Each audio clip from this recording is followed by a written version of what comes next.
We left off mid-chapter where they finished making the potion. And Sophie was kind of afraid because she felt guilty because this is going to be a horrible, awful dream that they're giving the queen, but it's the only way that they're going to be able to save all these other kids. So the BFG asks, "Is you ready to leave?" "I'm ready," Sophie cried. Her heart was beginning to thump at the thought of what they were about to do. It really was a wild and crazy thing. Perhaps they would be thrown into prison. The BFG was putting on this great black cloak. He tucked the jar into a pocket in his cloak.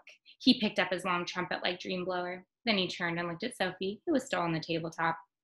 "The dream bottle is in my pocket," he said. "Is he going to stay in there with it during the travel?"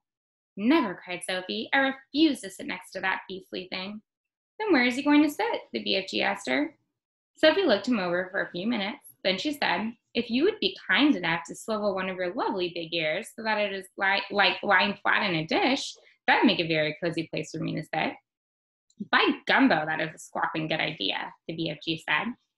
Slowly, he swiveled his huge ear right until it was like a great shell facing the heavens. So his ear was like this, huh? He lifted Sophie up and placed her into it. The ear itself, which was about the size of a large tea tray, was full of the same channels and crinkles as a human ear. It was extremely comfortable. "I hope I don't fall down your ear hole," Sophie said, edging away from the large hole just beside her. "Be careful not to do that," the BFG said. "You'd be giving me a cronking earache." The nice thing about being there was that she could whisper directly into his ear. "He was tickling me a bit," the BFG said. "Please do not jiggle about." "I'll try not to," Sophie said. "Are you ready?" "Oh, wee," yelled the BFG. "Don't do that." "I didn't do anything," Sophie said. "You was talking too loud. You was forgetting that I is hearing every little thing-a-ling 50 times louder than usual, and there you is shouting away right inside my ear." "Oh gosh," Sophie murmured, "I forgot that. Your voice is sounding like thunder and trumpets." "I'm so sorry," Sophie whispered. "Is that better?" "No," cried the BFG. "It sounds as though you was shooting off a blunderbuss." "Then how can I talk to you?" Sophie whispered. "Don't," cried the BFG. "Please don't. Each word is like you dropping buzz bombs in my ear hole." Sophie tried speaking right under her breath. "Is that better?" "That's better," the BFG said. "Now I was hearing you very nicely." "What is it you were trying to say to me just now?" "I was saying, are we ready?" "We's off. We is off to meet Her Majesty the Queen." Outside the cave, he rolled a large round stone back into place and set off at a tremendous gallop. Next chapter, Journey to London. The great yellow wasteland lay dim and milky in the moonlight as the big friendly giant went galloping across it. Sophie, still wearing only her nightie, was reclining comfortably in a crevice of the BFG's right ear. She was actually in the outer rim of the ear, near the top, where the edge of the ear folds over, and this folding over bit made a sort of roof for her and gave her wonderful protection against the rushing winds. What is more, she was lying on skin that was soft and warm and almost velvety. Nobody, she told herself, had ever traveled in greater comfort. Sophie peeped over the rim of the ear and watched the desolate landscape of the giant country go whizzing by. They were certainly moving fast. The BFG went bouncing off the ground as though there were rockets in his toes, and each stride he took lifted him about 100 feet into the air. But he had not yet gone into that whizzing top gear of his when the ground became blurred by speed and the wind howled and his feet didn't seem to be touching anything but air. That would come later. Sophie had not slept for a long time. She was very tired. She was also warm and comfortable. She dozed off. She didn't know how long she slept, but when she woke up again and looked out over the edge of the ear, the landscape had changed completely. They were in a green country now, with mountains and forests. It was still dark, but the moon was shining ever as brightly as ever. Suddenly, and without his pace, the BFG turned his head sharply to the left. For the first time during the entire journey, he spoke a few words. "Look, quick over there," he said, pointing his long trumpet. Sophie looked in the direction he was pointing. Through the murky darkness, all she saw at first was a great cloud of dust about 300 yards away. "Those is the other giants, all galloping back after their guzzle." Then Sophie saw them. In the light of the moon, she saw all 9 of those monstrous half-naked brutes thundering across the landscape together. They were galloping in a pack, their necks craned forward, their arms bent at the elbows, and worst of all, their stomachs bulging. The strides they took were incredible. Their speed was unbelievable. Their feet pounded and thundered on the ground and left a great sheet of dust behind them. But in 10 seconds, they were gone. A lot of little girlsies and boysies is no longer sleeping in their own beds tonight, the BFG said. Sophie felt quite ill. But this grim encounter made her more than ever determined to go through with her mission. It must have been about an hour or so later when the BFG began to slow his pace. "We is in England now," he said suddenly. Dark though it was, Sophie could see that they were in a country of green fields with neat hedges in between the fields. There were hills with trees all over them, and occasionally there were roads with the lights of cars moving along.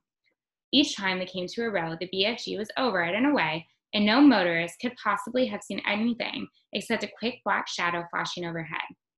All at once, a curious orange-colored glow appeared in the night sky ahead of them. "He's coming close to London," the BFG said. He slowed to a trot.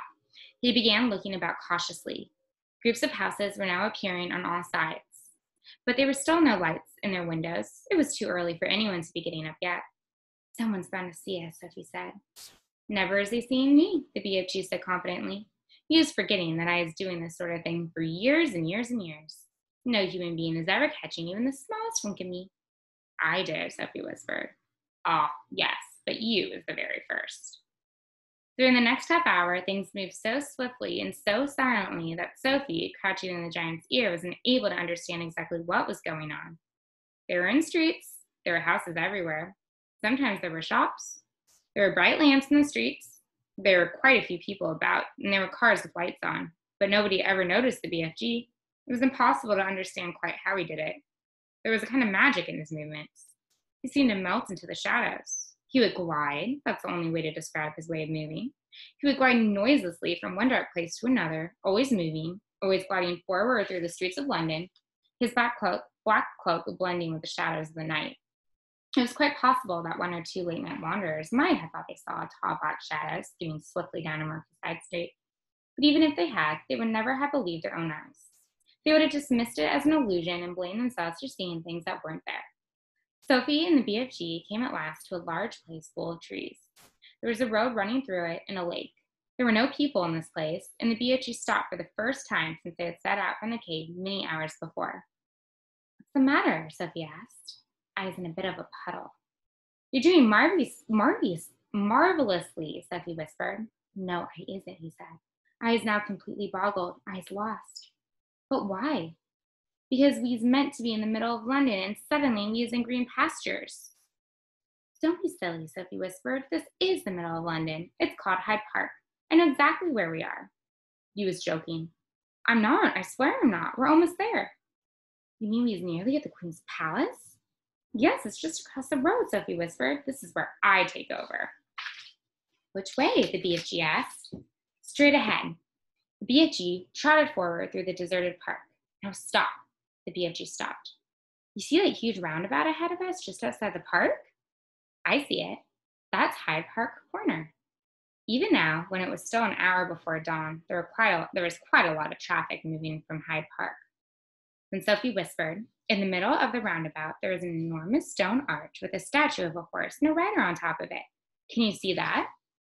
The BFG peered through the trees. "I have seen it," he said. "Do you think that if you took a very fast run at it, you could jump clear over Hyde Park Corner, over the arch, and over the horse and rider, and land on the pavement on the other side?"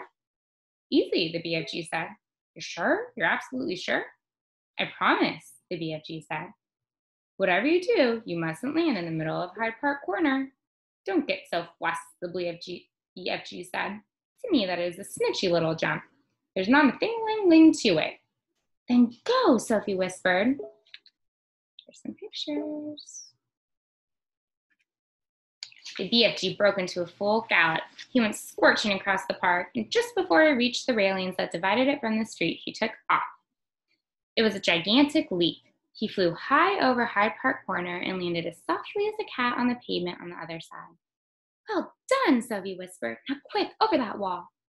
Directly in front of them, bordering the pavement, there was a brick wall with fearsome-looking spikes all along the top of it. Swift crouch, a little leap, and the BFG was over it. "We're there," Sophie whispered excitedly. "We're in the Queen's back garden." And that is where we end off. Tomorrow we will read The Palace. So I will see you at 10, every single one of you, because we are going to practice Readers Theater, our last practice. And also, I have to tell you what my 7th grade science invention was, because I think that you would actually really think it was cool and want it. So maybe you'll have to start creating them again. We'll see. All right, see you all at 10 o'clock.